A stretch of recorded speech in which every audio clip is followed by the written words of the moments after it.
பிரதமரை சந்தித்த முதலமைச்சர் ஜோசப் விஜய் பேசியது என்ன? தமிழக அரசு விளக்கம் அளித்துள்ளது.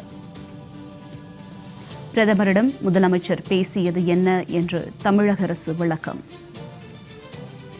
டெல்லிக்கு சென்றுள்ள முதலமைச்சர் ஜோசப் விஜய் பிரதமர் நரேந்திர மோடியை சந்தித்து பேசினார். தற்போது பிரதமரிடம் முதலமைச்சர் பேசியது என்ன என்று தமிழக அரசு விளக்கம் அளித்துள்ளது. அண்மை தகவலாக இதனை நாம் பார்த்து வருகிறோம். பிரதமர் நரேந்திர மோடியிடம் முதலமைச்சர் ஜோசப் விஜய் பேசியது என்ன என்று தமிழக அரசு தற்போது விளக்கம் அளித்துள்ளது. டெல்லிக்கு சென்றுள்ள முதலமைச்சர் ஜோசப் விஜய் பிரதமரை சந்தித்துள்ளார். தற்போது அவர் பேசியது என்ன என்பது குறித்து தமிழக அரசு விளக்கம் அளித்துள்ளது. விரிவான தகவல்களோடு இணைகிறார் எமது செய்தியாளர் நித்யானந்தம்.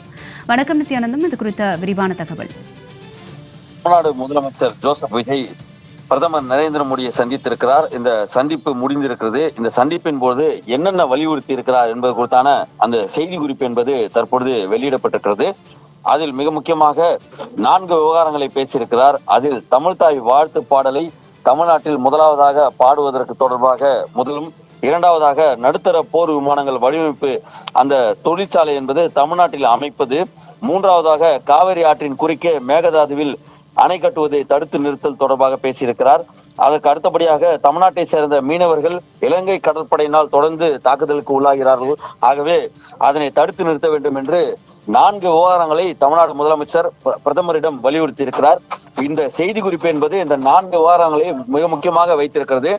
இதில் மிக முக்கியமாக கூற வேண்டும் என்றால், மாநில வாழ்த்து பாடலான தமிழ்தாய் வாழ்த்து தமிழ்நாட்டில் நடைபெறும் அனைத்து அரசு நிகழ்ச்சிகளின் தொடக்கத்திலேயே எப்போதும் பாடப்பட்டு வருகிறது என்று உள்துறை அமைச்சகத்தால் இவ்வாண்டு ஜனவரி மாதத்தில் வெளியிடப்பட்ட குறிப்பாணையை தொடர்ந்து சில குறிப்பிட்ட அரசு நிகழ்ச்சிகளில் தேசிய பாடல் முதலாவதாக பாடப்பட்டு வருகிறது என்றும், இந்நிலையில் அரசு நிகழ்ச்சிகளில் தொடக்கத்தில் மாநில வாழ்த்து பாடலை பாடுவதற்கு உள்துறை அமைச்சகத்தால் உரிய தெளிவுரையினை வழங்குமாறு மாண்புமிகு தமிழ்நாடு முதலமைச்சர் அவர்கள் கேட்டுக்கொண்டிருக்கிறார் என்று முதலாவதாக கூறப்பட்டிருக்கிறது. இரண்டாவதாக நடுத்தர போர் விமானங்கள் வடிவமைப்பு மற்றும் மேம்பாட்டு மையம் மற்றும் வான்வழி அமைப்பு மையம் ஆகியவற்றை தமிழ்நாட்டில் அமைப்பது குறித்து கடந்த சில ஆண்டுகளாக பாதுகாப்பு மற்றும் ஆராய்ச்சி மேம்பாட்டு நிறுவனத்துடன் DRDO ஆலோசனைகள் நடத்தப்பட்டு வருகின்றன நிலையில் வான்வழி அமைப்பு மையத்தினை தமிழ்நாட்டில் அமைக்குமாறு தமிழ்நாடு முதலமைச்சர் பிரதமரிடம் வலியுறுத்தி இருக்கிறார்.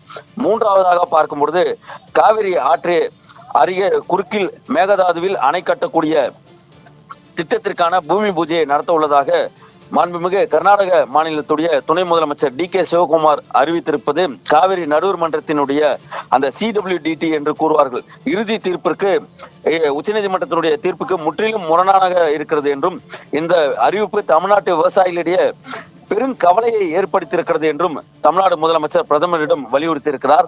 மேலும் கேரளா மற்றும் புதுச்சேரி ஆகிய இணை ஆற்றுப்படுகை மாநிலங்களில் ஒப்புதல் இல்லாமல் மேற்காணும் திட்டத்தினை அனுமதிக்க கூடாது என ஜல்சக்தி அமைச்சகத்திற்கு மத்திய நீர்வள ஆணையத்திற்கும் அறிவுறுத்துமாறு மாண்புமிகு தமிழ்நாடு முதலமைச்சர் ஜோசப் விஜய் பிரதமரிடம் கேட்டுக்கொண்டிருக்கிறார். அதற்கு அடுத்தபடியாக பார்க்கும் பொழுது தமிழ்நாட்டை சேர்ந்த மீனவர்கள் இலங்கை கடற்படையினரால் கைது செய்யப்படுவதும் துன்புறுத்தப்படுவதும் மிக கவலைக்கிடமான அளவிற்கு அதிகரித்துள்ளது என்று கூறியிருக்கிறார். மேலும் 2026ஆம் ஆண்டில் மட்டும் 12 கைது சம்பவங்கள் நடைபெற்றிருப்பதாகவும், அதே நேரத்தில் தற்பொழுது 58 மீனவர்கள் இலங்கையில் காவலில் உள்ளனர் என்றும் 266 படகுகள் பறிமுதல் செய்யப்பட்டிருக்கிறது என்றும் தெரிவித்திருக்கிறார். மேலும் மீனவர்களை அவர்களது படகுகளையும் உடனடியாக விடுவிக்க இலங்கை அரசை இந்திய அரசு வலியுறுத்த வேண்டும் என்று தமிழ்நாடு முதலமைச்சர் ஜோசப் விஜய் இந்திய பிரதமர் நரேந்திர மோடியிடம் கேட்டுக்கொண்டிருக்கிறார். ஆகவே இந்த 4 விவகாரங்கள் தொடர்பாக தமிழ்நாடு முதலமைச்சர் இந்திய பிரதமரை வலியுறுத்தி தற்பொழுது பேசியிருக்கக்கூடிய அந்த செய்தி குறிப்பு என்பது தற்பொழுது வெளியே இருக்கிறது. ஆகவே இந்த 4 விவகாரங்களும் மிக முக்கியமான விவகாரங்களா இருக்கிறது. கர்நாடகாவில் அணை கட்டப்பட்டால், மேகதாதுவில் அணை கட்டப்படும் பட்சத்தில் தமிழக விவசாயிகள் பெருமளவிற்கு பாதிக்கப்படுவார்கள். ஆகவே தமிழக விவசாயிகள் குறித்து பிரதமரிடம் தமிழ்நாடு முதலமைச்சர் பேசியிருக்கிறார். அதே போல தமிழ்நாட்டில் இருக்கக்கூடிய ராமநாதபுரத்து மாவட்டம் உள்ளிட்ட கடலோர மாவட்டங்களில் இருக்கக்கூடிய மீனவர்கள் தொடர்ச்சியாக இலங்கை இராணுவத்தால் தாக்கப்பட்டு வருவதும், கைது நடவடிக்கைகள், படகுகள் பறிமுதல் என தொடர்ந்து இருக்கிறது.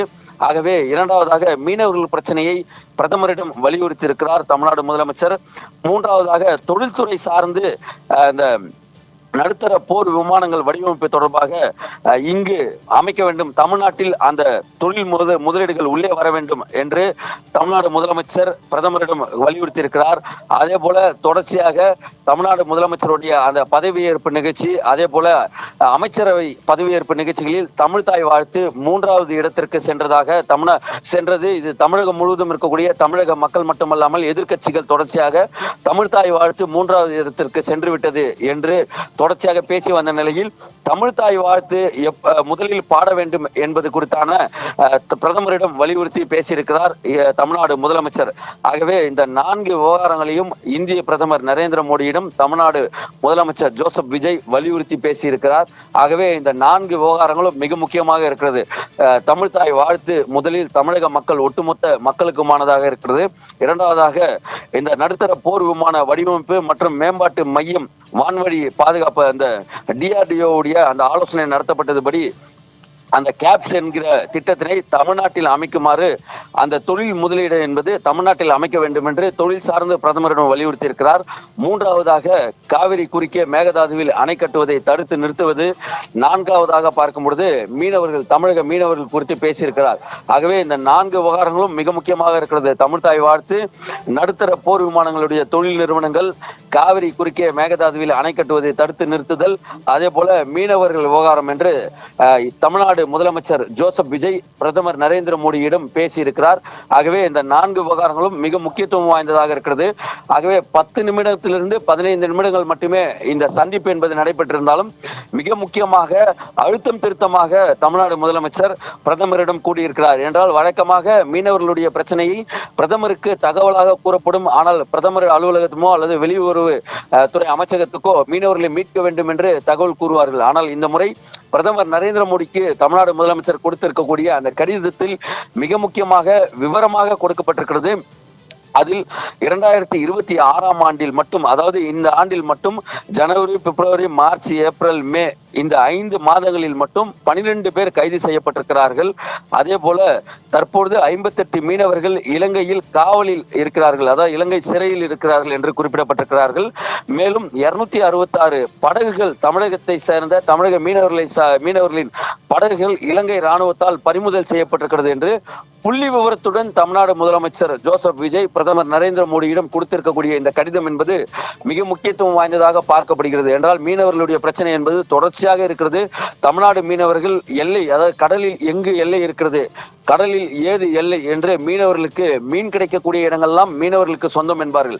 அந்த வகையில் தமிழ்நாடு மீனவர்கள் மீன் பிடிக்க செல்லும் பொழுதெல்லாம் இலங்கை ராணுவத்தினர் கைது செய்து சிறைப்பிடித்து கொண்டு செல்வதும் தமிழகத்தில் தமிழர்களுடைய படகுகளை பறிமுதல் செய்வதும் தொடர்கதையாக இருக்கக்கூடிய நிலையில் அதற்கு முற்றுப்புள்ளி வைக்க வேண்டும் என்பதற்காக தமிழ்நாடு முதலமைச்சர் இந்த புள்ளி விவரம் அடங்கிய இந்த கடிதத்தை இந்திய பிரதமர் நரேந்திர மோடியிடம் வழங்கி இருக்கிறார். ஆகவே மீனவர்களுடைய பிரச்சனையை மிக தெளிவாக குறிப்பிட்டு கூறியிருக்கிறார் தமிழ்நாடு முதலமைச்சர் என்று இந்த செய்தி குறிப்பில் பார்க்க முடிகிறது.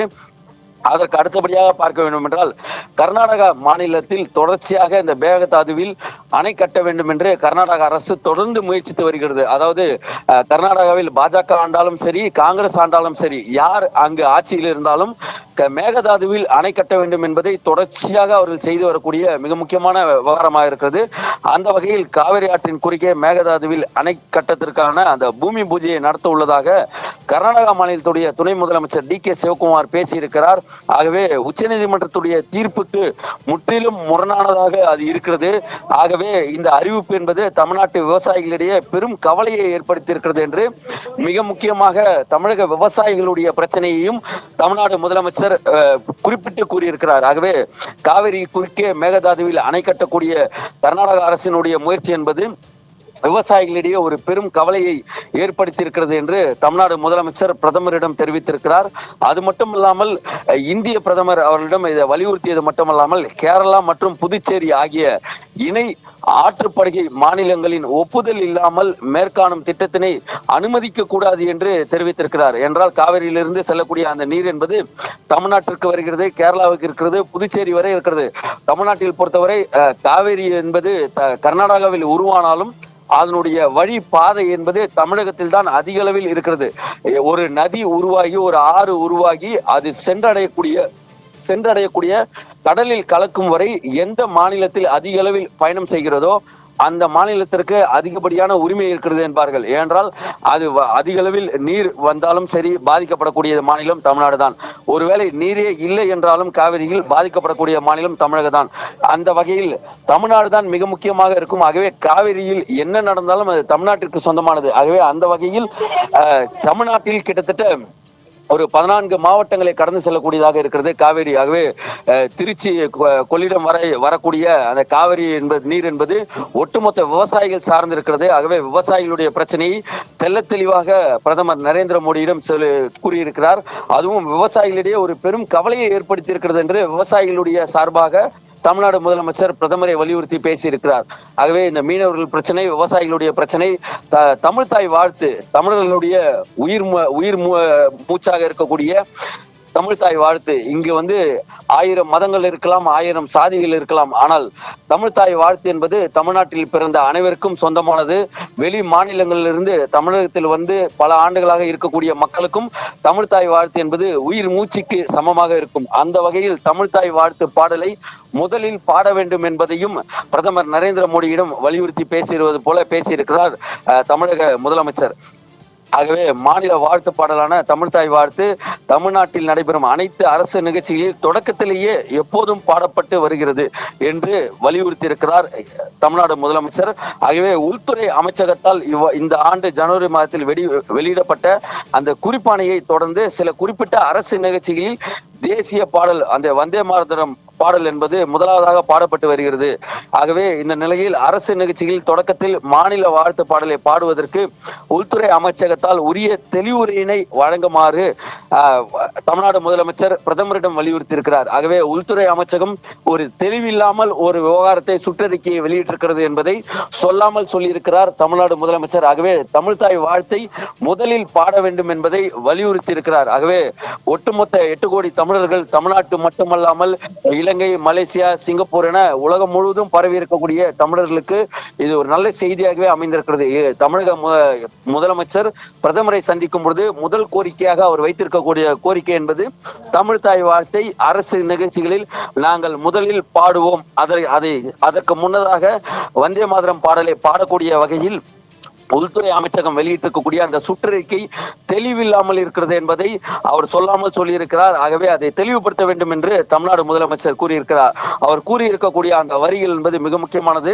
அரசு நிகழ்ச்சிகளில் தொடக்கத்தில் மாநில வாழ்த்து பாடலை பாடுவதற்கு உள்துறை அமைச்சகத்தால் உரிய தெளிவுரையினை வழங்குமாறு தமிழ்நாடு முதலமைச்சர் பிரதமரிடம் கேட்டிருக்கிறார் என்று குறிப்பிட்டு கூறியிருக்கிறார்கள். ஆகவே ஒட்டுமொத்த தமிழகம் மட்டுமல்லாமல் உலகம் முழுவதும் பரவி இருக்கக்கூடிய தமிழர்களுக்கு இது ஒரு நற்செய்தியாகவே அமைந்திருக்கிறது. அடுத்தபடியாக பார்க்க வேண்டும் என்றால் இந்த நடுத்தர போர் விமான வடிவமைப்பு மற்றும் மேம்பாட்டு மையம் மற்றும் வான்வழி அமைப்பு மையம் ஆகியவற்றை தமிழ்நாட்டில் அமைப்பது குறித்து கடந்த சில ஆண்டுகளாகவே பாதுகாப்பு ஆராய்ச்சி மற்றும் மேம்பாட்டு நிறுவனம், அதாவது DRDO என்பார்கள், ஆலோசனைகள் எல்லாம் நடத்தப்பட்டு இருக்கிறது. ஆகவே வான்வழி அமைப்பு மையத்தினுடைய அந்த கேப்ஸ் தமிழ்நாட்டில் அமைக்குமாறு தமிழ்நாடு முதலமைச்சர் வலியுறுத்தி இருக்கிறார். என்றால் கடந்த சில தினங்களுக்கு முன்பாக இந்த நிறுவனம் என்பது ஆந்திராவுக்கு சென்று விட்டதாக பரவலாக பேசப்பட்டது. ஆகவே மீண்டும் இது தமிழ்நாட்டில் அமைக்கப்பட வேண்டும் என்று தமிழ்நாடு முதலமைச்சர் வலியுறுத்தி இருக்கிறார். ஆகவே இந்த 4 விவகாரங்களையும் மிக முக்கியமான விவகாரங்களாக பார்க்கப்படுகிறது. தமிழ்நாடு முதலமைச்சர் ஜோசப் விஜய் தொடர்ச்சியாக பிரதமர் நரேந்திர மோடியை சந்தித்து இந்த விவகாரங்களை வலியுறுத்தி இருப்பது என்பது மிக முக்கியமாக பார்க்க வேண்டியிருக்கிறது. தமிழ்நாடு முதலமைச்சர் இந்த சந்திப்பு என்பது தமிழக மக்களுடைய வாழ்வாதார பிரச்சனைகளை பேசியிருக்கிறார் தமிழ்நாடு முதலமைச்சர் என்று இந்த நேரத்தில் நாம் பார்க்க வேண்டியதாக இருக்கிறது. ஏனென்றால் தமிழ்நாடு முதலமைச்சருடைய இந்த சந்திப்பு என்பது இந்த மிக முக்கியமான சந்திப்பாக இருக்கிறது. ஆகவே தமிழக மீனவர்களுடைய பிரச்சனையை பேசியிருக்கிறார், அதே போல விவசாயிகளுடைய பிரச்சனையை பேசியிருக்கிறார். ஆகவே இந்த நேரத்தில் மிக முக்கியமாக இந்த 2 விவகாரங்கள் என்பது தமிழ்நாட்டுடைய ஜீவாதார பிரச்சனை. என்றால் மீனவர்களுடைய பிரச்சனை என்பது கிட்டத்தட்ட இன்று நேற்று அல்ல. அதாவது கடலில் சென்று மீன் பிடிக்கக்கூடிய மீனவர்களுக்கு மீன் கிடைக்கிறதோ இல்லையோ, ஆனால் கண்ணீர் நிச்சயம் என்பது போல அந்த மீனவர்களுடைய வாழ்வாதாரம் என்பது மிகவும் பாதிக்கப்பட்டிருந்தது. ஒவ்வொரு நாளும் தினம் தினம் பயந்து அந்த கடலில் சென்று மீன் பிடித்து வரக்கூடிய அந்த மீனவர்களுக்கு இனி எங்களை கைது செய்யாது இலங்கை கடற்படை என்று இந்திய பிரதமர் கூற வேண்டும் என்று தொடர்ச்சியாக இலங்கை மீனவர்கள், அதாவது தமிழக மீனவர்கள் கேட்டு வருகிறார்கள். அந்த வகையில் தமிழ்நாடு முதலமைச்சர் பிரதமரை சந்தித்து இருக்கக்கூடிய இந்த சந்திப்பில் மீனவர்களுடைய பிரச்சனையை பேசியிருப்பது என்பது மிக முக்கியமாக தமிழக மீனவர்களிடையே ஒரு பெரும் வரவேற்பை ஏற்படுத்தக்கூடிய ஒரு செய்தியாக அமைந்திருக்கிறது. ஏனென்றால் தமிழ்நாட்டில் கிட்டத்தட்ட ஒரு 14 மாவட்டங்கள் மீனவ மாவட்டங்களாக இருக்கிறது. இந்த மாவட்டங்களில் இருக்கக்கூடிய மீனவர்கள் அனைவருக்குமே ஒரு மகிழ்ச்சியான செய்தியாக தான் பார்க்க முடியும். என்றால் தமிழ்நாடு முதலமைச்சர் பிரதமரை சந்தித்து வலியுறுத்தி இருக்கக்கூடிய இந்த செய்தி என்பது மீனவர்களுக்கு ஒரு மட்டற்ற மகிழ்ச்சி செய்தியாக இருக்கிறது. ஆனால் இதையெல்லாம் நாம் ஒருபுறம் பார்த்தாலும் இந்த சந்திப்பின் போது தமிழ்நாடு முதலமைச்சரும் பிரதமருடைய இந்த சந்திப்பின் போது மிக முக்கியமாக இந்த சந்திப்பில் மாண்புமிகு இந்திய பிரதமர் அவர்களது தனது நெதர்லாந்து நாட்டு பயணத்தின் போது ஆனைமங்கலம் செப்பேடுகளை மீட்டு இந்தியாவிற்கு கொண்டு வந்தமைக்கு நன்றி தெரிவித்திருக்கிறார் தமிழ்நாடு முதலமைச்சர். அதையும் இந்த நேரத்தில் பார்க்க வேண்டியிருக்கிறது. தமிழர்களுடைய மரபு சார்ந்து தமிழர்களுடைய வரலாற்று சின்னங்களாக இருக்கக்கூடிய சேர சோர பாண்டியர்களுடைய அந்த வரலாற்றில் ஒன்றாக இருக்கக்கூடிய ஆனைமலை செப்பேடுகளை நெதர்லாந்து நாட்டிலிருந்து அவர்கள் அதிகாரப்பூர்வமாக இந்திய பிரதமர் நரேந்திர மோடியிடம் கொடுத்து அனுப்பினார்கள்.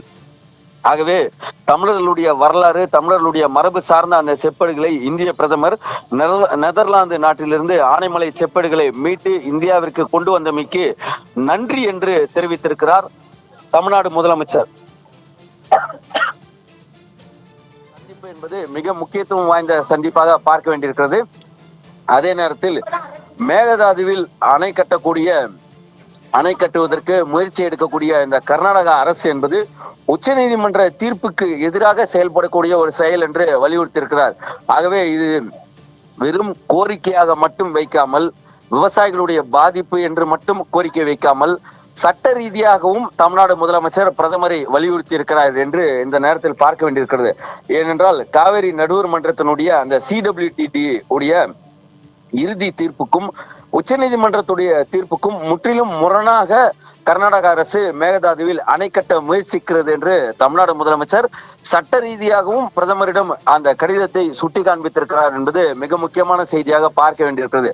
ஏனென்றால் வழக்கமாக ஒரு கோரிக்கையாக மட்டும் வைக்காமல் சட்ட ரீதியாகவும் வலியுறுத்தி பேசியிருப்பது என்பது இந்த நேரத்தில் மிக முக்கியத்துவம் வாய்ந்ததாக பார்க்க வேண்டியிருக்கிறது. ஆகவே பிரதமர் நரேந்திர மோடியுடன் இந்த சந்திப்பு என்பது மிக முக்கியத்துவம் வாய்ந்த சந்திப்பாகவே இந்த நேரத்தில் பார்க்க வேண்டியிருக்கிறது. மிக முக்கியமாக பிரதமருக்கு நன்றியும் தெரிவித்திருக்கிறார் தமிழ்நாடு முதலமைச்சர். அதே நேரத்தில் 4 கோரிக்கைகளையும் முன்வைத்திருக்கிறார். ஆகவே இந்த நேரத்தில் இந்த சந்திப்பு என்பது மிக முக்கியமான சந்திப்பா இருக்கிறது. ஆகவே இந்த பிரதமர் தமிழ்நாடு முதலமைச்சரோட சந்திப்பு